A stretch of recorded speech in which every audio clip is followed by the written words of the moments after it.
Je suis Xavier Escudero, professeur des universités à l'Université Littorale Côte d'Opale et je suis spécialiste de littérature Espagne contemporaine, couvrant donc le 19e, 20e et 21e siècle. Alors, le titre de ma thèse est La bohème littéraire espagnole de la fin du 19e au début du 20e siècle, d'un art de vivre à un art d'écrire, soutenu à Paris 4 Sorbonne le 18 novembre 2006, sous la direction de Sadi Lagdari, donc ça fait 14 ans, presque, jour pour jour. Presque jour pour jour, en effet, pour la date de l'enregistrement. Alors, la première question que l'on va te poser, c'est de savoir si ta thèse était l'aboutissement d'un parcours traditionnel, licence, master, et puis la thèse, ou d'un parcours peut-être un peu singulier. Et puis, je préciserai peut-être cette question, à l'intérieur de ce parcours, à quel moment s'est déclaré chez toi l'intérêt pour la littérature espagnole contemporaine, s'il te plaît. Alors, j'ai suivi un parcours tout à fait classique, licence, maîtrise d'espagnol à l'université de Pau et des Pays de la Dour, puis une préparation à l'agrégation externe à Montpellier, un DEA également, pour déboucher sur ma thèse de doctorat. Alors, cet intérêt pour la recherche, c'est vraiment très, très précoce, on va dire d'une certaine façon, bien avant l'entrée à l'université, enfin en licence. Si je peux rentrer peut-être dans les détails, en tout cas, c'est vraiment en lycée, en fait, j'avais un professeur extraordinaire, Monsieur Costa, que je veux nommer, qui m'a passionné en me parlant dès la première L, enfin première A2 à l'époque, donc de Miguel de Unamuno, de Antonio Machado, Ramón del Valle Inclán, enfin toute une littérature extraordinaire pour moi, jeune que j'étais, ignorant. Et voilà, c'est une flamme qui a été allumée par ce professeur, M. Costa, et que j'avais envie de... Voilà, c'est ce qui m'a mené en fait vers l'hispanisme et vers les études d'espagnol. Et il est vrai que ça fait presque un petit peu romantique, mais c'est un petit peu ça. C'est dès la première année de licence, voilà, l'appel de la recherche était là. Je me dis, non mais moi je veux rédiger un mémoire. Donc j'ai attendu avec impatience, il faut bien le dire, l'année de maîtrise pour voilà, commencer véritablement ce travail de recherche. Bon, et donc précisément, justement, dans le prolongement de ces premières considérations, comment est-ce que tu en es venu à choisir et à définir précisément le sujet de ta thèse? Alors, comme je le disais là juste à l'instant, mon professeur d'espagnol en lycée me parlait de génération de 98, voilà, de ces générations fin de siècle. Et bizarrement ou curieusement, cette flamme, donc, comme je vous l'ai dit, est restée là. Et je suis venu en maîtrise avec déjà une idée préconçue, enfin d'une certaine façon, une certaine idée de recherche, qui était je veux travailler sur la génération de 98. Et j'étais sur Pío Baroja en particulier. Et mon professeur de l'époque, M. Manso, me dit non, mais ça a été trop travaillé. Je pense que là, j'ai quelque chose pour vous.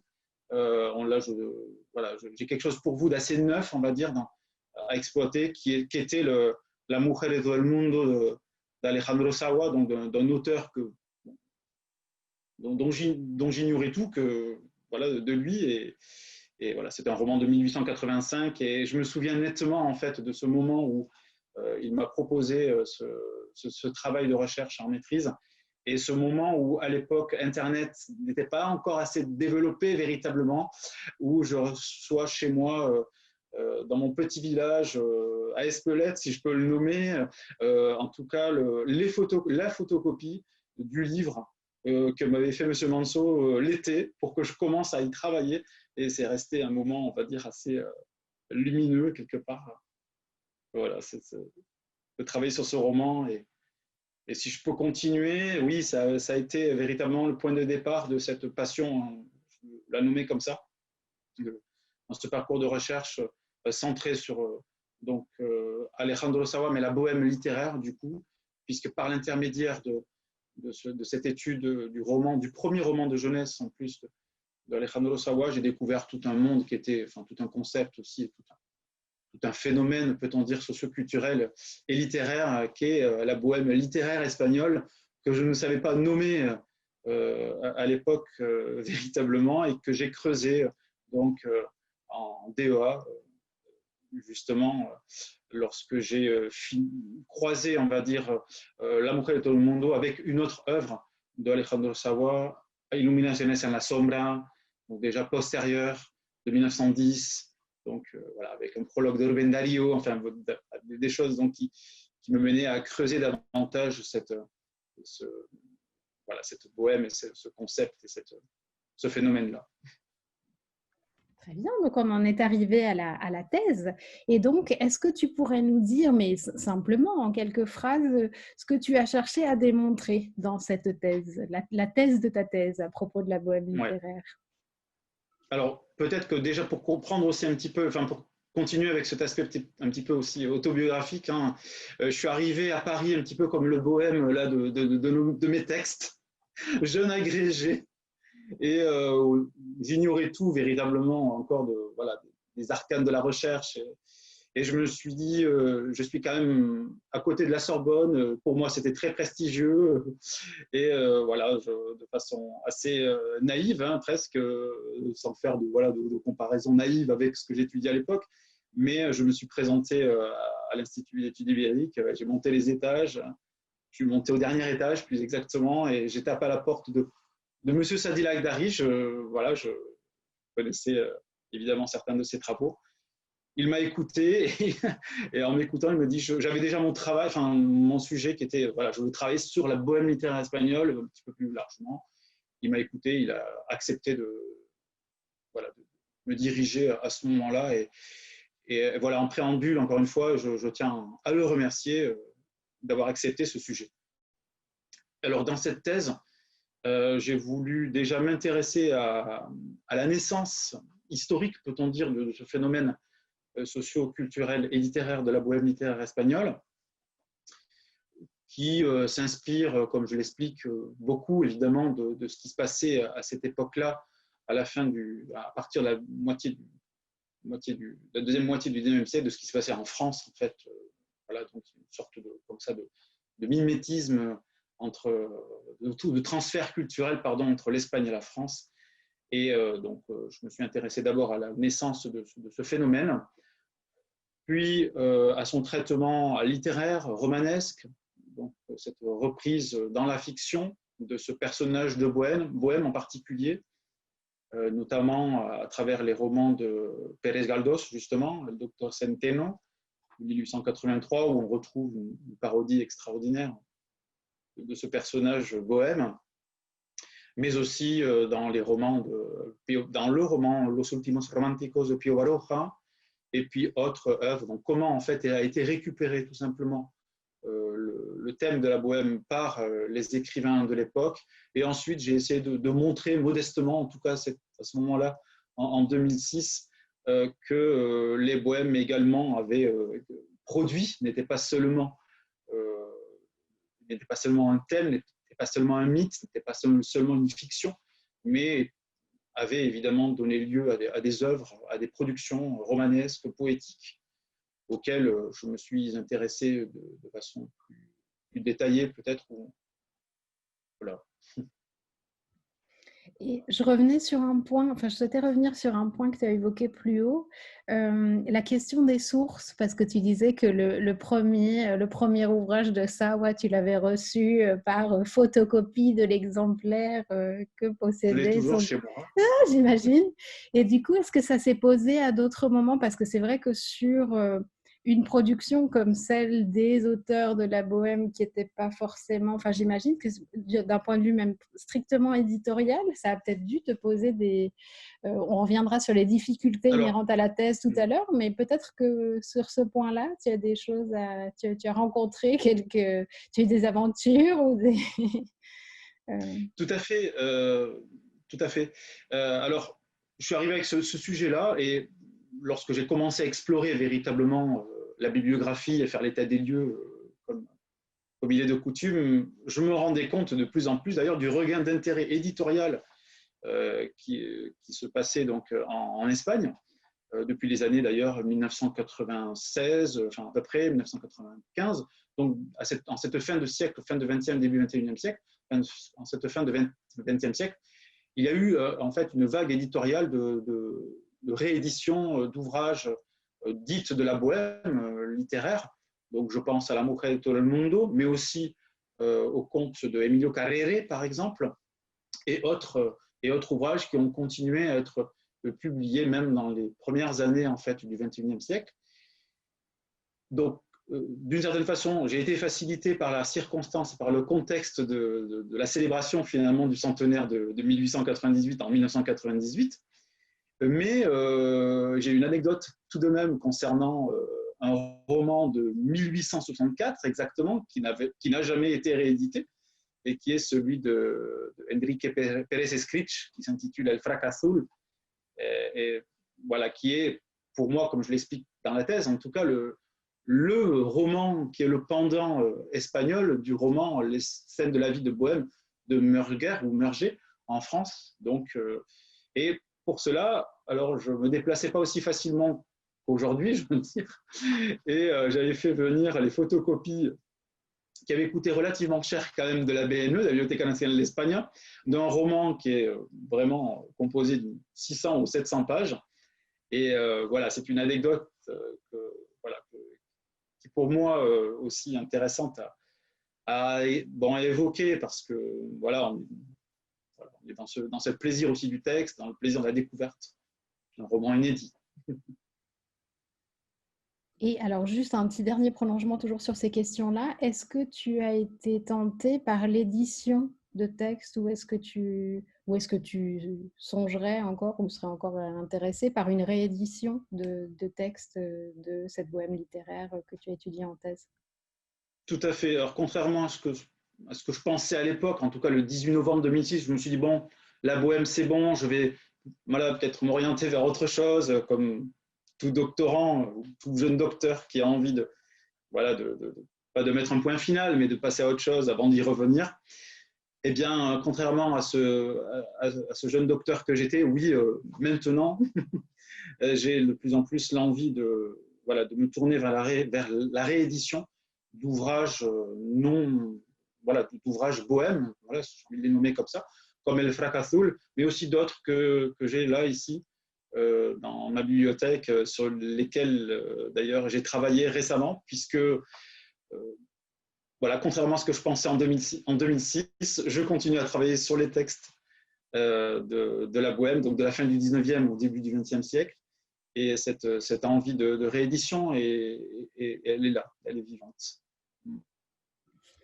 Et au-delà de la réédition, est-ce que tu pourrais dire que de façon générale, l'enseignant-chercheur que tu es aujourd'hui a été quand même modelé en quelque sorte par les recherches que tu as entamées durant ta thèse? Oui, tout à fait, absolument. La bohème a constitué un fil d'Ariane, en fait, à partir de cette thèse jusqu'à aujourd'hui,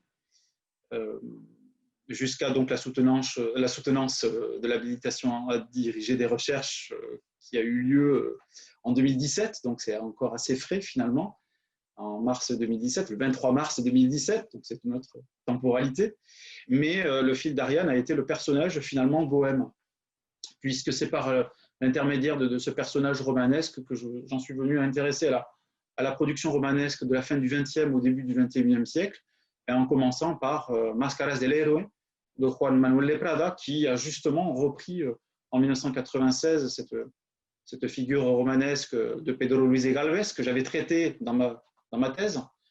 Un roman d'ailleurs de Juan Manuel de Prada que j'avais cité, mais vraiment très brièvement, presque sous forme d'une note de bas de page, mais dans l'introduction à la thèse en 2006, dans l'introduction de la thèse de doctorat en 2006.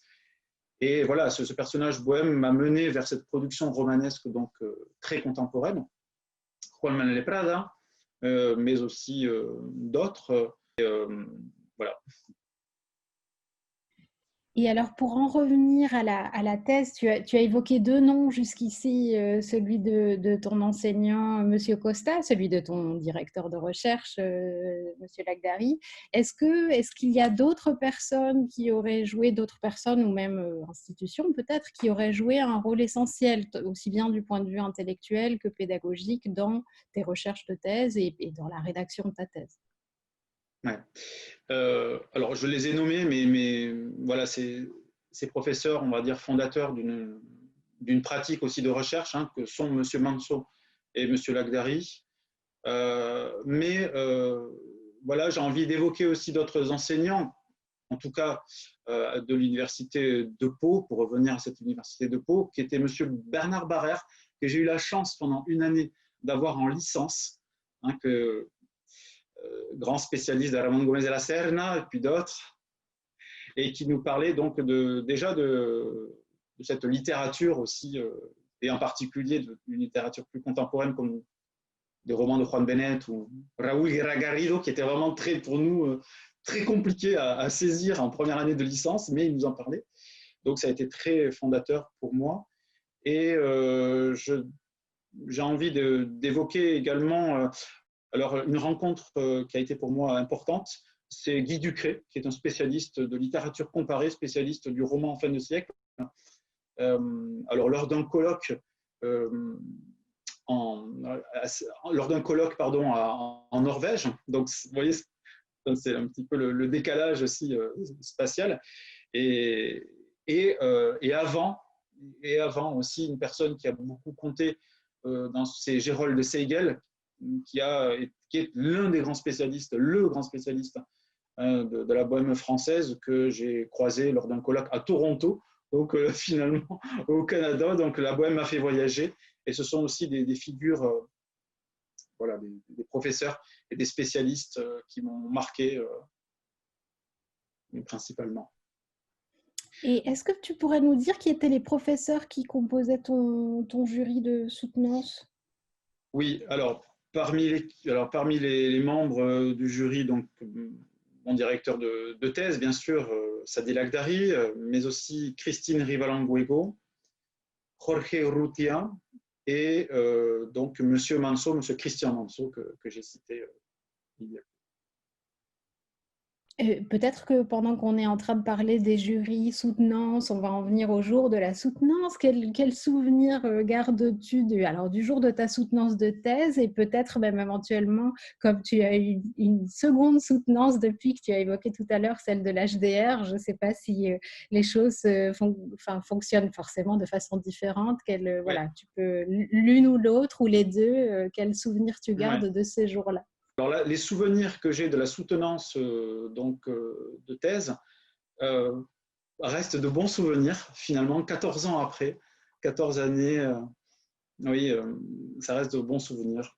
Beaucoup de stress, évidemment, comme tout doctorant arrivé à soutenance, mais voilà, je garde le souvenir d'un dialogue riche entre moi-même et puis les membres du jury, des questions pertinentes qui, à l'époque, pour moi, n'avaient peut-être pas grand sens et que j'ai compris parfois quelques années après. Et voilà, donc je garde un bon souvenir de cette soutenance de thèse qui marque quand même, je dois dire aussi, une étape vitale, peut-on dire, hein, puisque la recherche s'intègre de même dans une vie, et que pour nous, j'étais jeune à l'époque, voilà, je tiens à le souligner peut-être, et c'était voilà, tout un apprentissage aussi de la vie que de faire une thèse et de l'insérer voilà, dans ce flux de vie. Ensuite, voilà, et finalement, voilà les souvenirs que j'ai de la soutenance de thèse. Et là, récemment, donc, dans ma soutenance d'HDR, peut-on dire, je conserve également un bon souvenir, mais j'ai eu un peu plus de retenue, bizarrement, et un peu plus de réserve par rapport voilà, à ce qui se passait par rapport à ce moment. J'étais évidemment heureux d'arriver à cette nouvelle étape, peut-on dire, puisque j'ai continué avec la bohème, comme j'ai dit, mais surtout sur les formes et visages de la décadence dans le roman espagnol contemporain.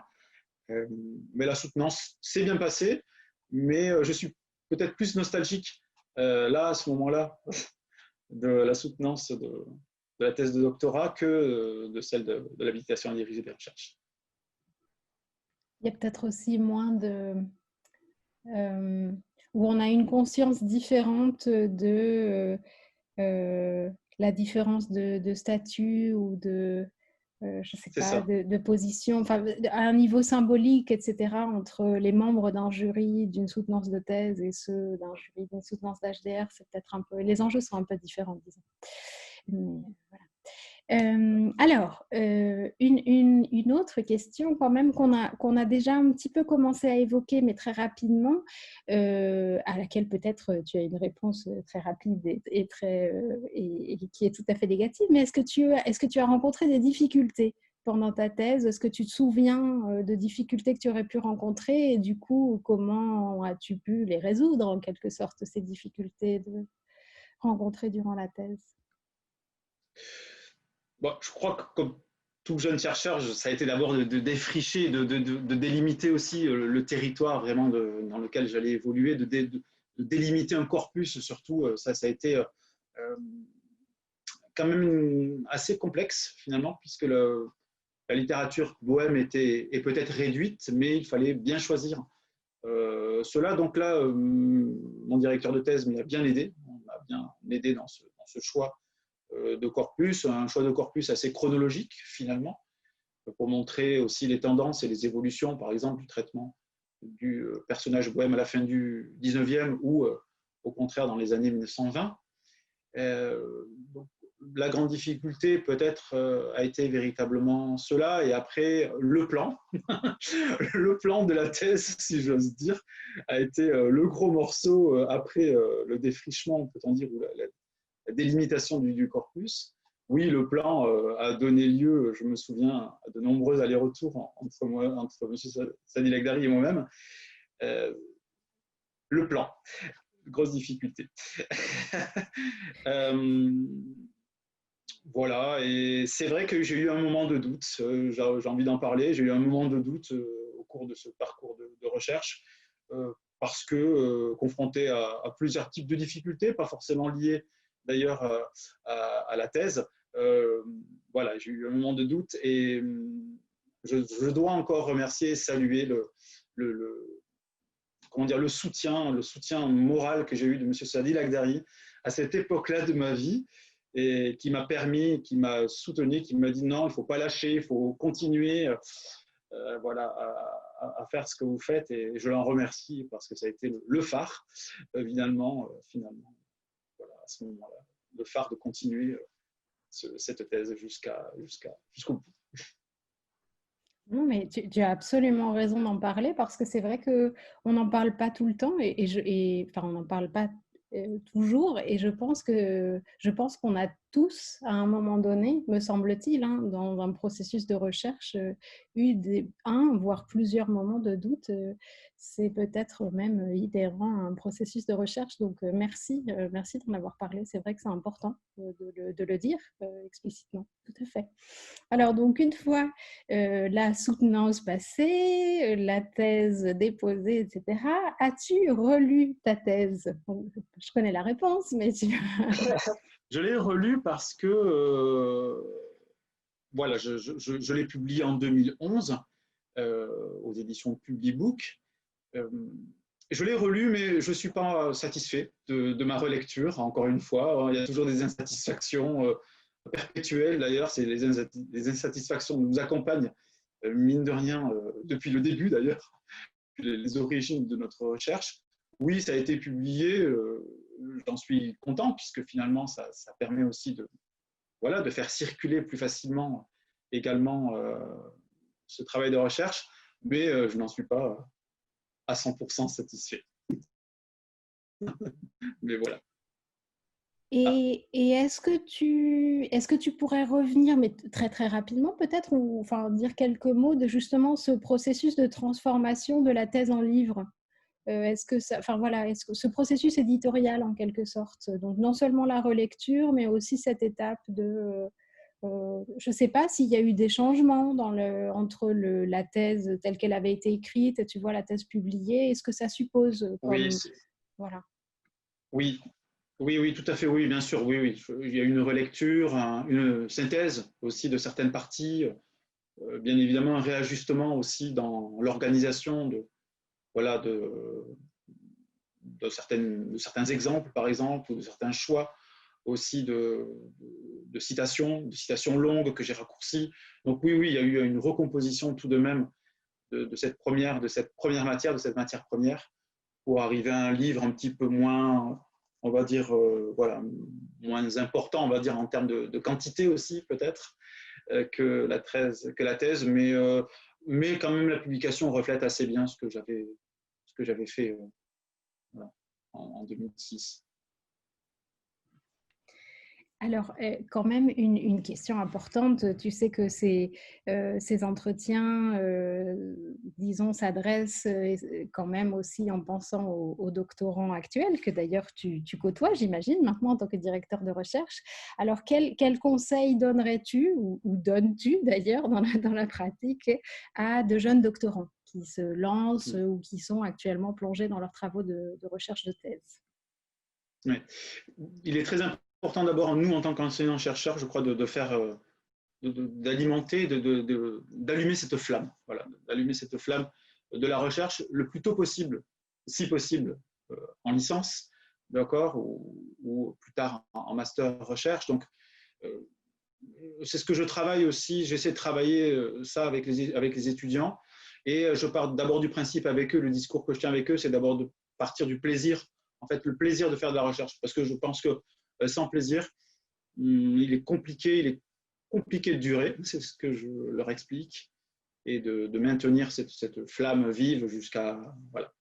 Et voilà. Du coup, oui, je leur parle du plaisir d'abord de faire de la recherche, et ensuite de les aider, de les accompagner. Même chose. Donc, du coup, il y a un petit peu l'héritage aussi de mes enseignants et de tous ceux qui ont compté dans ce parcours, et de les accompagner pour délimiter au mieux un territoire de recherche, un corpus, et de ne pas… Là, par exemple, je dirige une thèse de doctorat, et voilà, je sens bien les doutes, ces doutes que j'avais moi-même, voilà, chez la doctorante, et ça me fait plaisir moi-même de l'accompagner en lui disant c'est tout à fait normal d'avoir ces doutes, donc, mais il faut persévérer parce que ça s'insère dans un flux, etc. Donc oui, non, mais il y a eu d'abord le plaisir évidemment, ensuite la rigueur, bien évidemment, de délimiter, comme je le disais, son corpus, de ne pas se laisser piéger aussi par parfois aussi une passion dévorante, et puis de les accompagner aussi vers des ouvrages critiques, théoriques, qui viendront appuyer leurs intuitions de recherche. C'est ce que par palier, je crois que c'est important d'y aller par étapes. Alors Xavier, est-ce que tu pourrais nous lire la première phrase de ta thèse? Je ne sais pas si tu l'as sous les yeux. Je l'ai sous mes yeux, j'ai l'édition Ah, voilà. Et j'ai l'édition originelle, enfin je veux dire le manuscrit, si j'ose dire. Le manuscrit, tout à fait. Le manuscrit, tout à fait. Est-ce que la première phrase est identique dans les deux cas? C'est la même? Alors,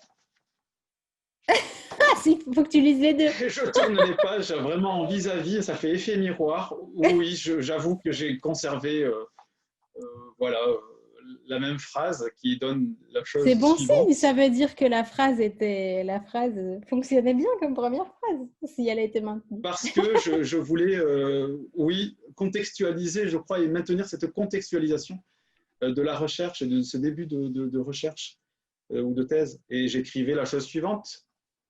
Au moment où nous commencions ce travail de recherche en 2000, le monde de l'édition espagnole menait une campagne de réhabilitation d'auteurs ignorés ou inédits, issus de la période moderniste et faisant partie de la bohème littéraire, fin de siècle, au travers de publications diverses, romans, poésie, contes, essais, mémoires, campagnes prolongeant la célébration du 100e anniversaire de la crise de 1898.